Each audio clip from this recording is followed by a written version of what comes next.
Welcome to the Expert Speaker Podcast, Josh Terry. Thank you so much for having me. I know you from TikTok as the guy who says really smart things in 30 seconds or less, and then at the end turns to look at the camera. So the whole time we're watching you, you're like looking at something over here, and then you turn and look at the camera.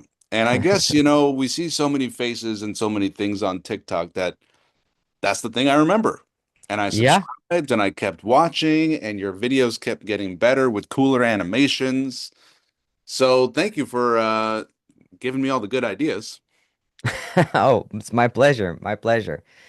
Please, let's all copy each other. And you've got this like kind of deadpan tone, like uh, you know,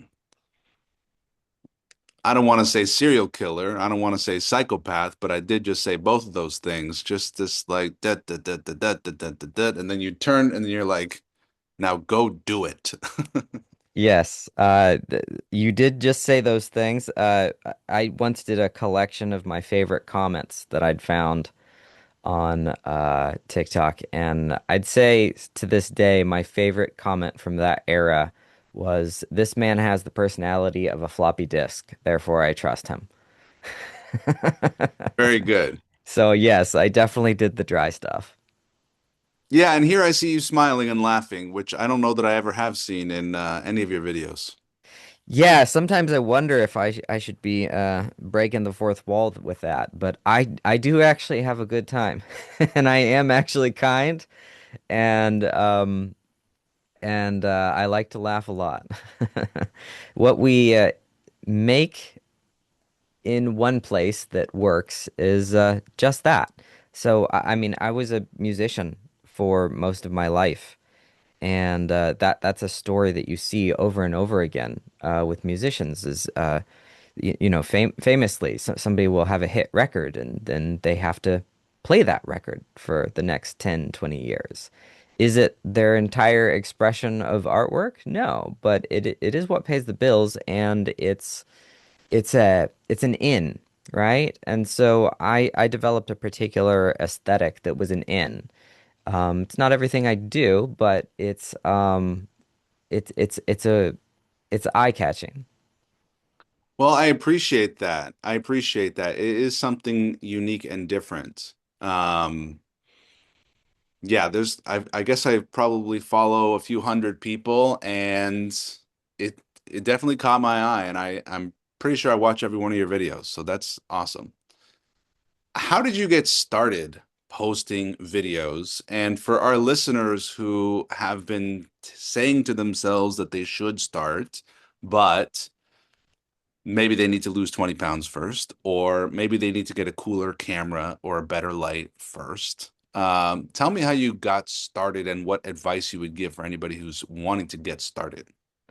Yeah, so I'm a 10 years to an overnight success, like to the T or to the date. And so if you're listening to this, let's see if we can save you a couple of those years, because there are ways to do it faster than how I did it. Um, the one of the key themes that got me success is so opposed to what you typically hear in self-development that I really think it is worth talking about, which is give up on everything you're bad at. That was the key phrase that led me through so many struggles in my life. And to this day, when I'm able to follow that advice, I tend to get really good results. And the idea behind this basic philosophy, give up on everything you're bad at, is if you're a person who is curious, likes to learn, is doing the best they can in life, then you've probably obtained some level of skill in your life, some set of things that you are doing that are working. But in addition to that, if you're trying to accomplish things, you're probably constantly looking at YouTube tutorials, you're looking at instructions, you're trying to find out what you should do in order to get the result that you want.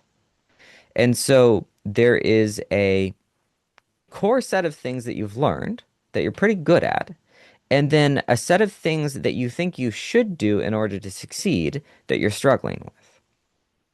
And if you just drop the ones that you're struggling with and find a way to create the things that you want to create using the skills that you have, what comes out of it tends to be pretty good. And so I was a musician for many, many years. I went to college as a musician. I went to college at 15 years old, and I studied, I got a degree in classical violin performance. I played in opera pits, in orchestras, on stages, in folk bands, funk bands, all the stuff. All the while wanting to become a rock star. That was my big dream. First dream was film score composer, and then I was like, oh, well, that's too hard. Let's do rock star. And all along the way, I was trying to grab all of the skills that I thought I lacked in order to achieve this dream. And so I went so far as to, to get a degree in classical violin performance, when in reality, rock stars play four chords most of the time. Like that's what they do. They play four chords. And so, on the violin, that means maybe you need 8 or 12 notes. But I went and got a degree in the thing because I thought I wasn't good enough. And so over and over again, this happened where I would get lost in the perfectionism of trying to get better, and I wouldn't do what I could. And there's a long life story behind that. But I went through a long evolution of learning how to do what I could. And the day I did that on social media, I got 50,000 views and I had 1 million by the next day. Wow. So the day you did what exactly?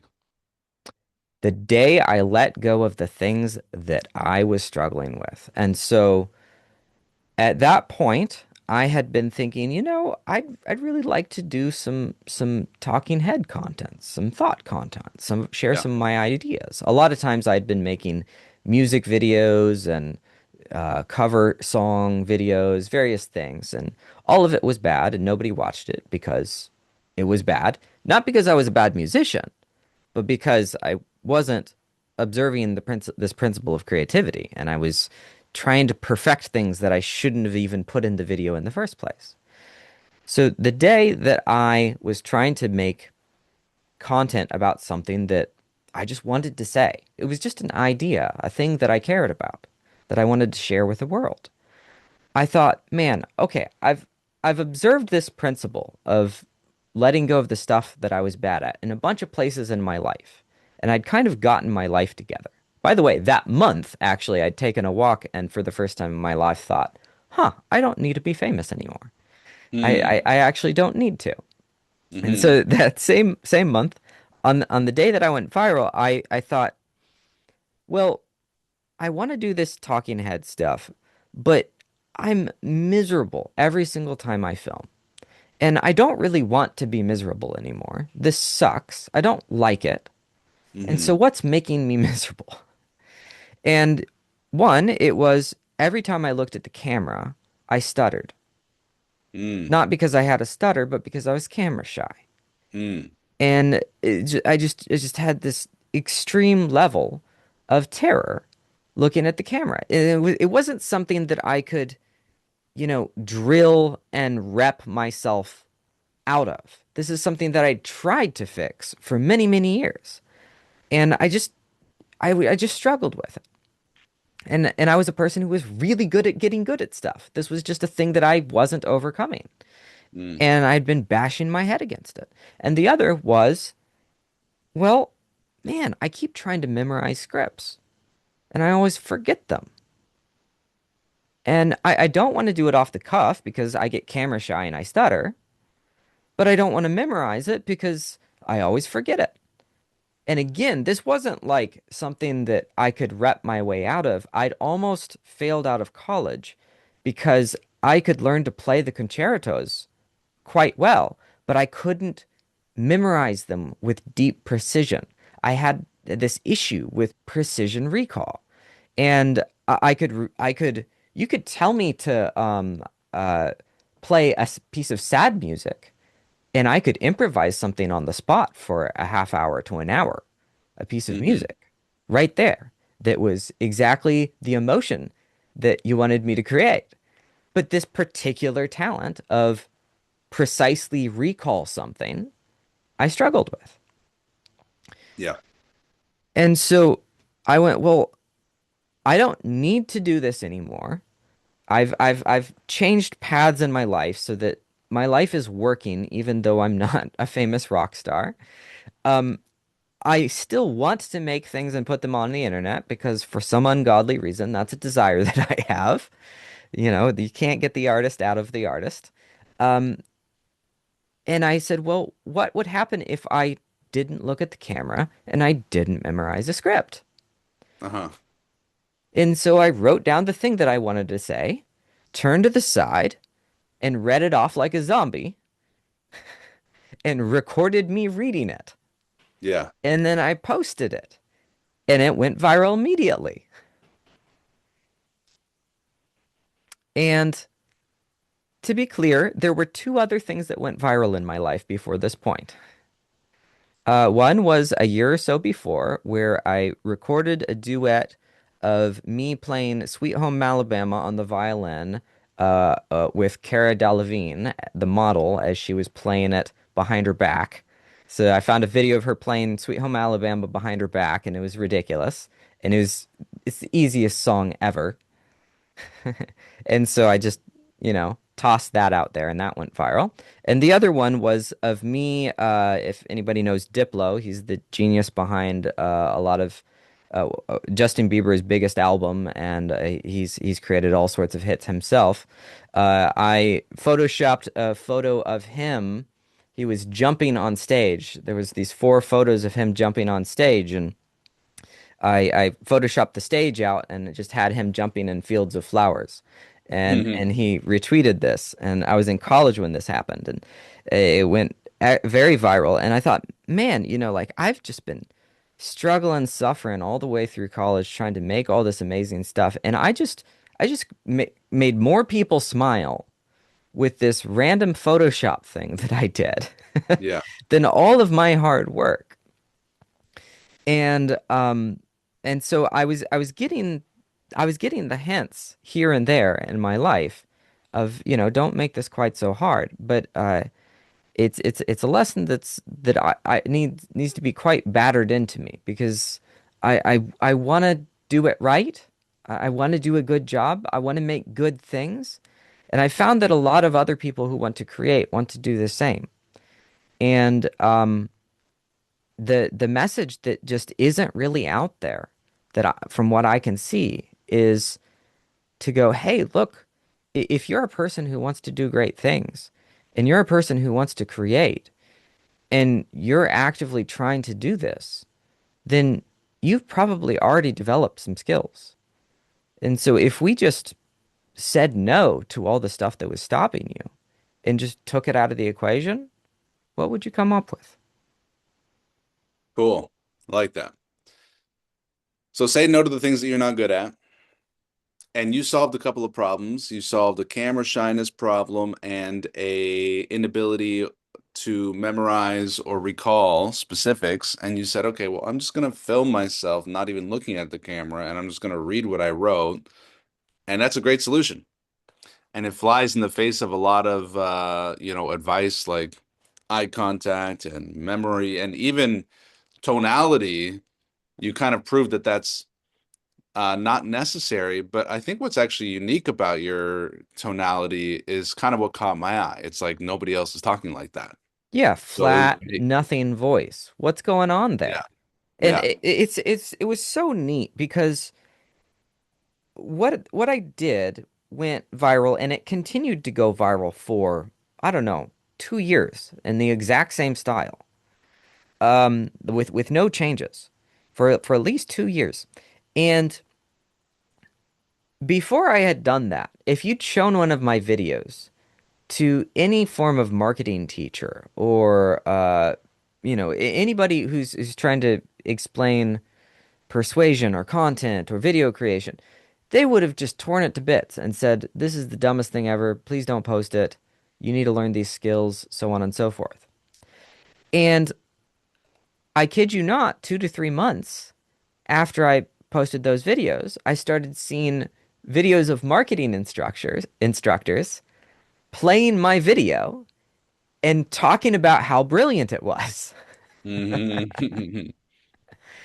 Yeah. And it was brilliant. There were elements of it that were really smart.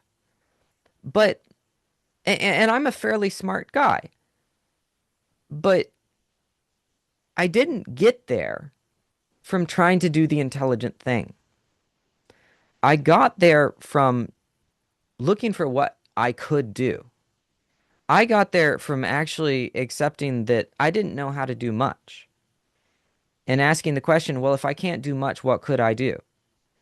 And to this day, when I work with creators, um, when I work with executives, I'm asking them because they're constantly saying, okay, well, what do I do? What should I do? What's the plan?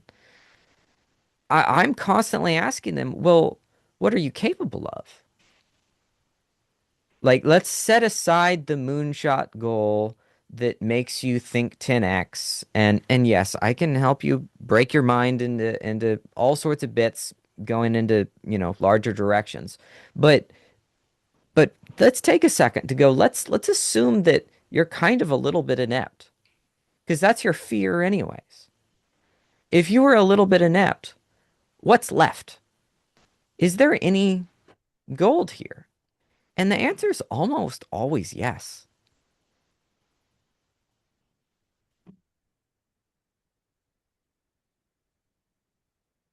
What do you mean by that?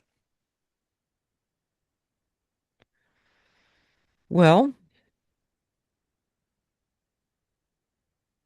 for one, we're biologically wired to ignore the things that we're best at.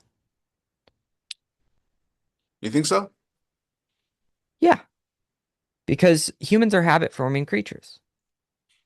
And so from a very early age, we look at the people around us and imitate them in order to learn and grow. And this is 100% absolutely necessary. But the result of this is outward looking creatures, creatures who are always looking outward to say, what don't I have that I should have?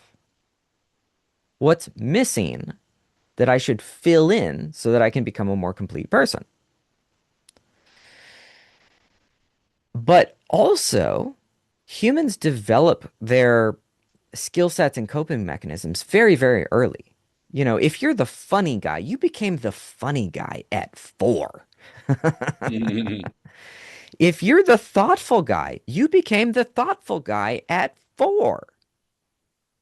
If you're creative, like whatever it is, the Yeah. the things that are your, deep inner strengths, that happened ages 2 to 6, somewhere in that range. And so if you are a person who is outward looking, but you developed your personal coping mechanisms, aka also strengths, right? There's weaknesses in coping mechanisms, but your strengths are in there too. You developed them at such a young age that you don't even hardly see that they are there. You don't hardly, like, you might know that you're the funny guy, but you don't perceive all of the strengths that come with being the funny guy. You just survive with them. And you're busy walking around asking what's missing. You're busy walking around looking at all the philosophical people going, well, how do I make sure that all my philosophy weaknesses are shorn up and strong so that I can be a complete person? Yeah. But we're not supposed to make our weaknesses our day job. Mm. They're good for self-development. You need them. I'm a big fan of Robert Heinlein, who, has this big long paragraph of saying, a person should be able to bind a wound and cook a Right. meal and start a business, et cetera, et cetera. Specialization is for insects. Like, yes, that's a part of life, but you should make the thing that's easy for you your day job. You should try to win with the thing that you barely have to think to do. Yeah. And most of us are trained out of seeing that from the age that we are looking at mommy and daddy trying to imitate them learning how to walk because we're trained to look outwards. And Mm. so if you can take a little bit of time to look at what you actually do and look at what you actually struggle with and let go of some of those struggles, you have the chance at creating something that's really beautiful. I went to a witches market in Austin, Texas, which is where I live.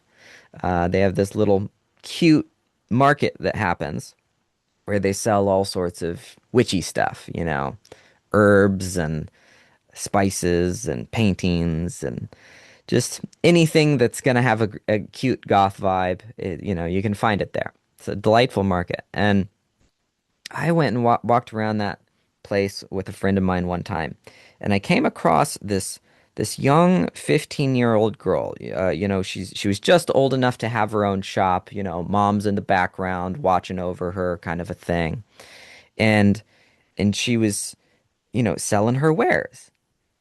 And I looked at the table, and I just got the biggest smile on my face because it was covered with nothing but bejeweled and creatively painted little coffins. Mm. She was all gothed up and she was making jewelry box coffins that just had all sorts of, whatever a 15-year-old who wants to think about death could paint. And she was just painting her angsty little heart out. And I know so many 20-year-olds, 30-year-olds, 50-year-olds that would love to have a little shop and they can't do it. But she could, because all she wanted to do was think about death and paint little coffins. And so she just did that. Yeah. And a 15-year-old can make incredible art if they aren't trying to look like somebody with 20-year-old skill. A 20-year-old can make incredible art if they aren't trying to look like a 30-year-old Michelangelo. Mm. And nobody, nobody wants to go to a concert and watch a musician perform a piece of music that is so difficult that it's at the edge of their skill level. I see. Yeah. Nobody wants that. You might, you might feel a little bit of respect for the person as they kind of shakily go through the thing and you twinge inside and feel uncomfortable. And you might feel a little bit of empathy for them, but you'll never come back. The concert you want to go to is the one where Mm. the performer plays the piece of music so well that it's easy for them. They can do it with so much ease that they can play it and express while doing so. Yeah. Nobody wants to buy the product that you can just barely deliver. Nobody wants to listen to the piece of content that you can just barely get out because that's not mastery. And we've been sold this partial truth that mastery comes from doing the work. The reality is, mastery comes from repeatedly doing something that is well within your competence. Mm. And if you continually do something that is within your realm of competence, then your level of competence will increase over time. And as it does, the realm over which you have mastery will expand. But it comes from doing what you can, Cool. not what you should. Very good. So focusing on your strengths and operating within, not necessarily always at the edge of your competency, but doing more and more of what you're already good at. So this leads me, I have a question for you, Josh, about your coaching practice for founders, CEOs, and creators. You've created a personality test, and it's available at polaritysystems.com. If you're listening, go to polaritysystems.com. Tell me about this personality test and how do you use it for your coaching? Yeah, so while I was going viral, people started asking me to coach them. So I joked that the audience said, I love you first. I didn't intend to start a coaching business. I just said things and I started coaching. And I've been a teacher for more than a decade. And so transitioning to coaching was the most natural thing in the world. But I got to start working with some of the really high performers in the world. People are just incredibly skilled at what they do, and I still do it. And if you want to work with me, reach out. But the thing that I noticed was there were a set of things that make people do what they do. There's a set of things that makes a person take action. And I found myself continually asking a set of questions to get people into certain buckets. And once I knew which bucket they were in, I understood what they needed in order to move forward. An example of this is uh, if you are, let's say, vision or awareness focused. If you are vision focused, that means you have a tight form of vision. You like to focus in on something. If you're Hmm. awareness oriented, you have a tendency to spread your vision out. You tend to look in many places. And so if you're a person who notices a lot of things, you are going to notice what's wrong. You're going to notice what needs to happen. You're going to notice the nuance of a situation. You're going to be highly valuable for the things that you notice. Also, you'll tend to have a little bit more trouble taking action, for example. You'll know better what actions to take, but you'll have more trouble often taking action because your attention is spread out. On the other hand, somebody who has a tight field of vision, who is focused, they're often very good at executing. They're very good at getting something done. But those are the people who often get to the top of the hill and it's the wrong hill because Hmm. they don't have the awareness to notice that they were working on something stupid. Right? And so these are fundamental pieces of how a person can take more and better actions in the world is knowing these parts of yourself. Hmm. Another component of this is pressure versus vacuum. A lot of self-development stuff says, oh, well, you need to put pressure on somebody in order to act. But we know that everything in life has opposites. And so the reality is some people, if you put pressure on them, they do more. And others, if you put pressure on them, they do less. Really? Yeah. Yeah. Some people clam up, some people freeze up, some people get in resistance, some people get angry. There's all sorts of reasons why a person would do less when you put pressure on them. And so some people need pressure and other people need vacuum. And I found that one out because that's me. And I Really? autistically put pressure on myself for many, many years and got zero results. Uh-huh. And so the personality test is designed to assess what are the things that make you take action. And if you go through it, you'll get a way better sense of clarity on the the environment that you need to set up externally that would make you do stuff. The way you should be thinking about what you need to do in a way that would make you actually do it. Um, a lot of personality tests are designed to kind of think about your personality as a whole. This is specifically designed to assess what makes you take action. And it's the only thing I know that's like this. And it was a lot of fun to put together. We've had thousands of people go through it. It's Wow. been really useful to a lot of people. And yeah, I super recommend it. The website again is polaritysystems.com. Josh, one of the ideas I remember from you is putting a chair in the middle of the room. Hmm.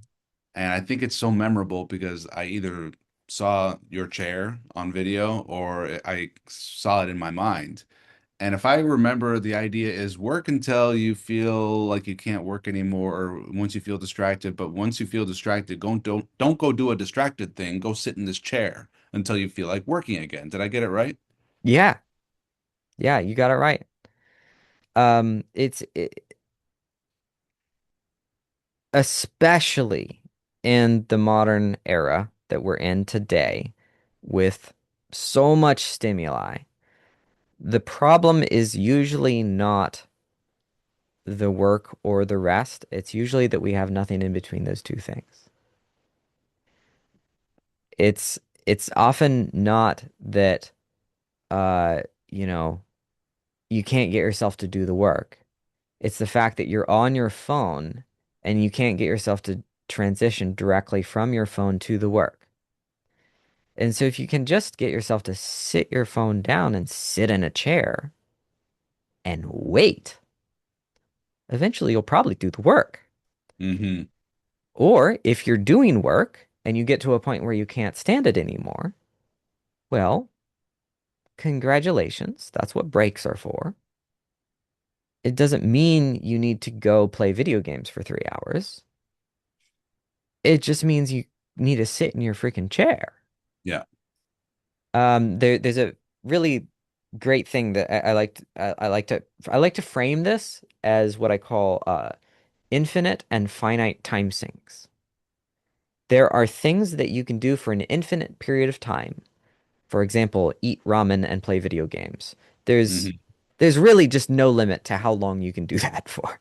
When you Yes. combine those two activities, there's really just no cutoff time.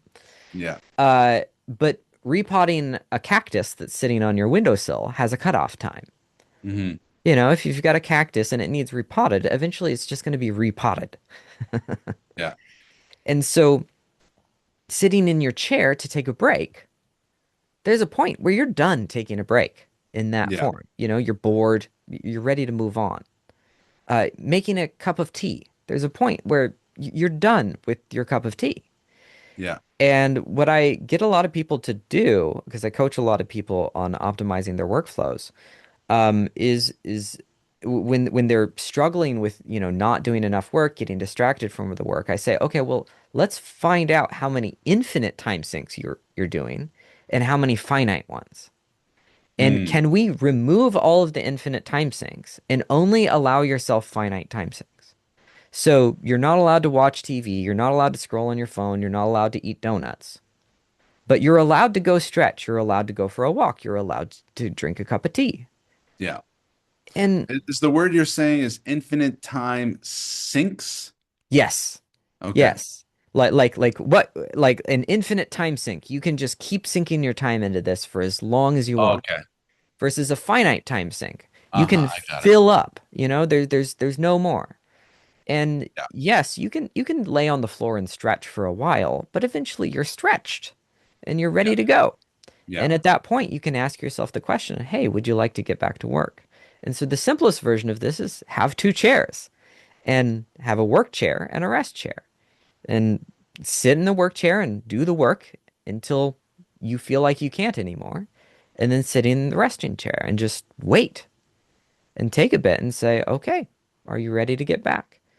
And Gotcha. this finite time sink concept is one of the most effective basic things that I know to get somebody to do more effective work. Love it. So, Josh, you give so many different ideas, philosophy, some more abstract than others, and you've now been exposed to a lot of people, and people are reaching out to you and asking for help. I'm curious, what is the number one struggle that you are hearing the most from the people that are hiring you? And what is the number one result that they want when they do hire you? Yeah. I'd say the number one is I need to step up to the responsibilities that I've set for myself. Mm, And so this can come in the form of somebody breaking down from the pressure of a fast-growing company or following or whatever they're building. Yeah. It could come from somebody getting promoted or becoming ready for a promotion. It could be somebody has just committed to a higher level of vision for themselves. It's generally somebody has gotten in a situation where they have a level of expectation for themselves that they either need to match or they truly want to match. And they don't want a therapist to tell them it's okay. They don't have to, be that big. They want somebody who tells them it's okay, you can be that big, and let Uh-huh. me help you get there. That's cool. And that's those are the people that I work with. That's great. Well, Josh, we're coming up to the end of our interview time. Let me see, is there anything I wanted to ask you about? I kind of want to ask you a little bit about creators. So you're working with other creators, and what are they wanting? I assume they're wanting more clips to go viral, more monetization through their videos. How are you supporting creators? I'm assuming creator means like people making videos on TikTok. Yeah. Yeah. I work with short form creators and long form creators. One of my clients is the fastest growing podcaster on earth right now. Wow. And it depends on the person. But if you're a creator and this resonated with you, you can definitely reach out to me, um, and see if it's a fit. But I generally pe help people find their voice. Mm, I help people optimize their productivity, their minds, so that they can keep functioning. Because the content dragon is hungry and we must feed it. And so mm, how do you like it's a high performance job to yeah. be a content creator. And Yeah. so I help people with the content, but I also help people turn into the person who could make that kind of content. Love that. That's cool. And then of course, finding your niche, content advisory, I do all of it, brand advisory. I Nice. Okay, definitely cool. work with businesses on those things and Do individuals. you have a personal website, or do you have a website that people should go to, or should they go to that personality test website? Yeah, you can go to joshterryplays.com or polaritysystems.com if you want to take the test. Josh Terry Plays. Yep. Plays. Plays, like plays the violin. All right. If you're listening, JoshTerryplays.com. I got a question about your video production workflow. Hmm. Um, Are you like a film something every day guy? Are you a film something when I feel inspired guy? Or are you like I'm gonna pump out 10 and like I've got like my list of 10 that I want to do and I'm gonna crank through for like 2 hours? What's the production look like? All of the above. Hmm. When I started, I was doing a video every day and I made sure to never miss a day because I found that that was a good, healthy habit to build. Um, but also I have had that level of consistency in my life for a long time. So it's not what everybody has to do. There was a point when I was writing a song every day, when I was a musician. Wow. Uh, but I think it's best if you leave room for a little bit. You leave room for occasionally making a video in just one video a day because that allows you to focus on the craft of making videos. And then occasionally allow room for inspiration where, oh, you've got a great idea. You just want to sit down and do this one thing. And then also batching. I've gotten to the point where I can record 76 videos in a day, which is pretty good. Um, and And do you have someone else there saying, okay, Josh, let's do the next one? Or is it you and a tripod and your camera? oh man, that would be great. It's me. And you can do 76 in a day. I can. Yes. Mm. Yeah. But all of these things, came from building up over time. And so I'm a big fan of finding the workflow that works for you. Just like the Yeah. concept of giving up on everything you're bad at. Like, okay, the optimal would be X number of videos a day, but you're not doing it. What would you do if you could? Yeah. I like finding that for people. Yeah. I love it when someone else comes with their camera. Oh, isn't that nice? It's just like next, next, next, because I can find an off ramp real easy. Oh, it's Just so good. yeah, yeah, It's it's so great when good. someone else. Yeah, occasionally I coach people on that. But yeah, I currently do it all myself personally. And do you edit yourself as well? No, I have outsourced editors at this point. I've got a couple employees and an agency that I work with. Very good. Yeah. Great. All right, Josh, thank you so much. Is there anything else you want to leave us with? No, this has been an absolute delight. It's so good to meet you, so good to chat with you. This has been a lot of fun. Thank you for having me on. My pleasure. Thank you for listening to the Expert Speaker Podcast.